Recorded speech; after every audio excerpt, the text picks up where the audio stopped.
comes at a time when we're seeing the US kind of almost diminish the kind of risk of Ukraine because they're not willing to invest in supporting the war against Ukraine. And we saw some of that happening before Christmas with the Senate turning down the funding that Zelensky had been asking for. Yet at the same time seem to be saying, with the other hand, that actually the threat is so severe that they need to have nuclear weapons closer to the kind of epicentre of that conflict in Russia, so moving them to the UK. So it's interesting in that respect, which is that it seems to be the US talking in both ways. But if it does happen, I think it does mark a real sort of mood change in terms of how risky and how worried we should be about the resurgent Russia issue. This week, a rebellion against Rishi Sunak from Sir Somebody. Was it a big deal? How likely do you think there are going to be more? So it always gets a lot of media attention when there's anything that is suggestive that there are people moving against the Prime Minister. But, I mean, it's interesting that you've just said, so somebody. I mean, I think... Simon Clark, I do know. But I think that in a lot of dining rooms up and down the country, as people chew over their cornflakes, they would be sitting there going, who? And yes, he was a minister at one point. But I think what's been most telling about all of this has been the reaction to what he's been saying. He obviously called for a change of leadership this week. And actually the response came from the party in many numbers of MPs saying, what? I don't think that's a good idea. What, just a couple of months out from a general election, change a leader for a, fourth time in quick succession? I'm not sure that that's going to go down very well with the electorate. And actually, broadly speaking, the kind of cabinet's been pretty silent on it, I think, trying to kind of treat it with the kind of disdain for which they believe it deserves. But it has been the MPs and the grassroots themselves that have been kind of responding with fury, really, to this suggestion. Do I think there's going to be more? I mean, I think the intention was there, that this was supposed to be a kind of slow drip, drip, drip process, and that there were going to be more that follow, and that there were going to be moments where we saw more explosions, largely after the by-elections in February, possibly after the local elections in May, and sort of moving towards the summer. I actually think that some of the fire has been taken out of this now because of that reaction from the party, and the fact that some of those voices who were critical of the government over the Rwanda issue are kind of saying, well, yeah, we disagreed with the government on that particular issue, but that doesn't mean that we want to overthrow the Prime Minister and see another leadership contest which will yet further destabilise a party which has been kind of spinning on an axis for so long anyway. Well, there's polling in the Times that says getting rid of Rishi Sunak wouldn't save the Tories at all. And I mean, voters told the survey that they wouldn't vote Conservative even if Kemi Badenoch or Boris Johnson took over. I'm interested, what do you think? What does a party do in these circumstances? If you're in government, if your loss of government pretty soon is more or less nailed on, what do senior ministers, the Prime Minister, the government generally, what do they start doing? Do they keep fighting to the bitter end? Do they start thinking about all the things they can do without having to worry about being elected afterwards? Or do they just start thinking about their next jobs? What normally happens? Well, a bit of a mixture of all of those things, I think. I mean, I think it's very difficult for the government at the moment. They are boxed in on the finances. There's not a lot of money. There's not a lot of headroom to do very much at the moment, particularly if they want to deliver tax cuts in the budget. It means that their cloth is cut very leanly. They can't actually afford to be chucking money at sort of other things. So there really is only one narrative in town that they want to talk about. In fact, both parties want to talk about, which is the economy. So at the moment, we're in a kind of holding pattern. They want to talk about tax cuts. They want to talk about the improving economy as they see it. They've priced in the fact that we're going to see, or hope that they're going to see, up to 3 interest rate cuts this year. And they very much hope that that narrative will be enough to kind of turn the corner, because they know when it comes to election time, it is the economy stupid. On the other flip side of that, Labour also want to talk about the economy.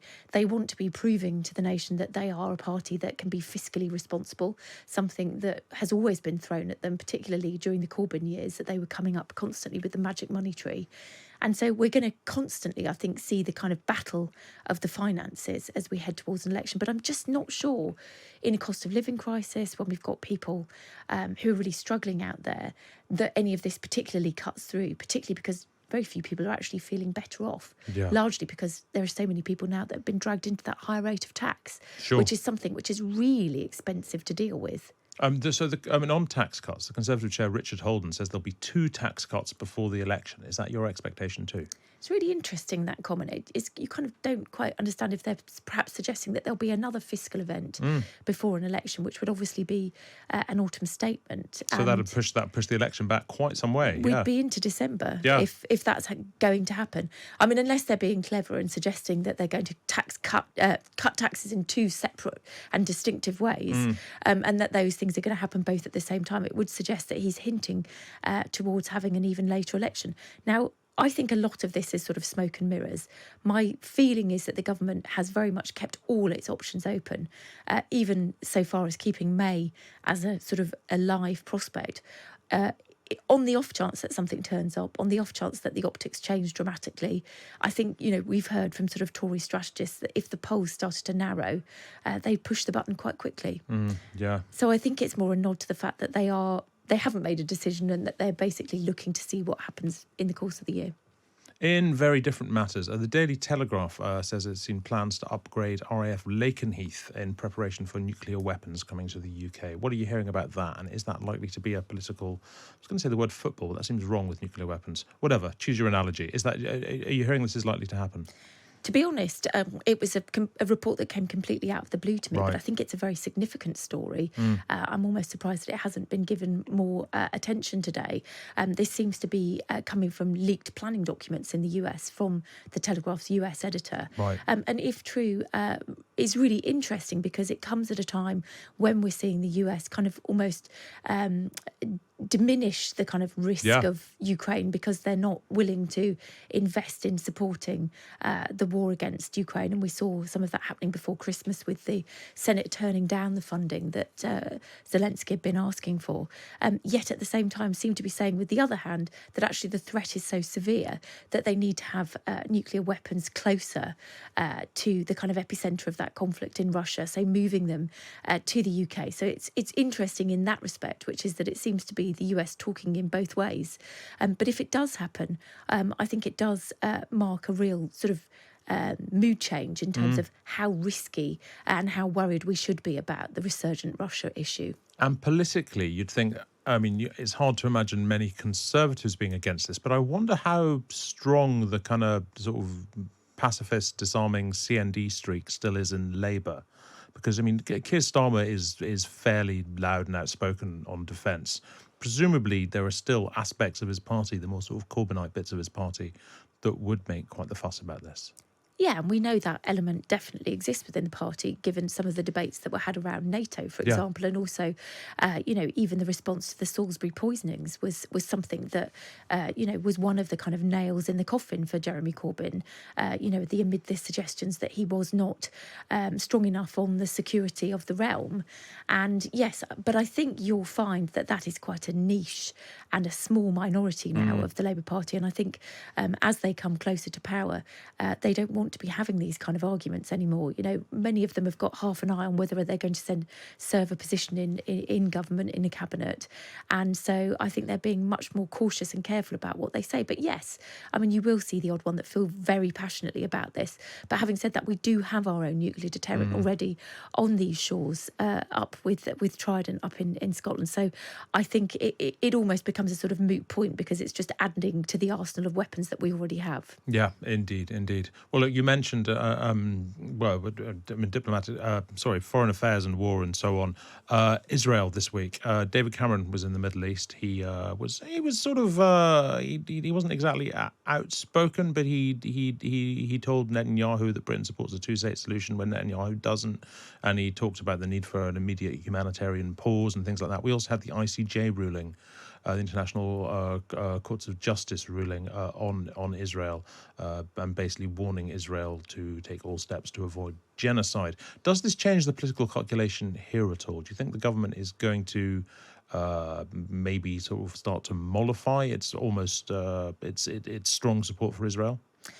you're already seeing a bit of that. And I think ever since, Biden was clear just before Christmas that the West was losing patience with Israel, partly because, the atrocities that are being committed in Gaza are so horrifying.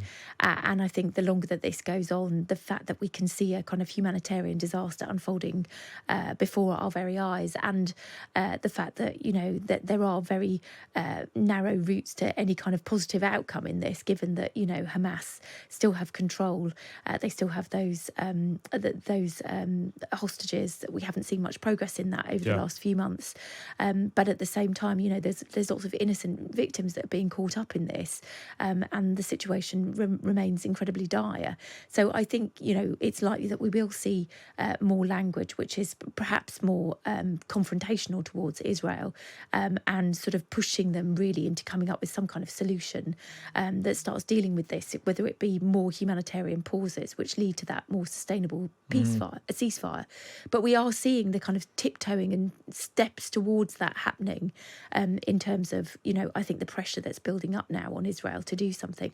I think that the Middle East will remain a big focus for the Foreign Office in the coming days and weeks. I think that there's lots of activity going on with the Americans also sort of pushing on that. And I think that there's been huge irritation really in the comments that Netanyahu made about wanting a single state solution, which means that he has now been caught in their crosshairs. And I think there's going to be more pressure to come, and more visits, I think, from both sides of the Atlantic to try and make that a reality. This might sound like a strange question, but do you think David Cameron is, I don't know how to put this, enjoying the situation? You see what I mean? I mean, I don't just mean on a personal level, but I mean, because this is a topic that a lot of politicians try to avoid, because emotions are high on both sides. David Cameron seems to be sort of jumping in both feet quite merrily, very keen to be involved. Well, it's a thorny and nutty issue to get into, and many politicians have tried and failed in the past to kind of crack the issue. And as I think David Lammy was saying to me when I was with him in Lebanon a couple of weeks ago, this has often been a kind of a problem that's been put in the too difficult box. Yeah, absolutely. And people have kind of, let there be kind of incursions on both sides, but haven't wanted to kind of get in and really fix the problem. And I think the October the 7th massacre has obviously focused the minds of some of the greatest political thinkers of our time. And I think David Cameron, sees himself as being a kind of bright guy. He's not afraid of getting involved in these kind of issues. It's why he wanted the job in the first place. And I suspect, not that I think that he necessarily is doing it for these reasons, but there's a big prize to be won here, which is peace in the Middle East, which obviously has a knock-on impact on all sorts of, diplomatic relations across the world. So I think he will be keen to see if he can be one of those leaders in the world that actually makes a real difference. And certainly if there's a part of the world where he could do it, that's it. That is here. Yeah, indeed. Well, thank you very much indeed, Caroline Wheeler. And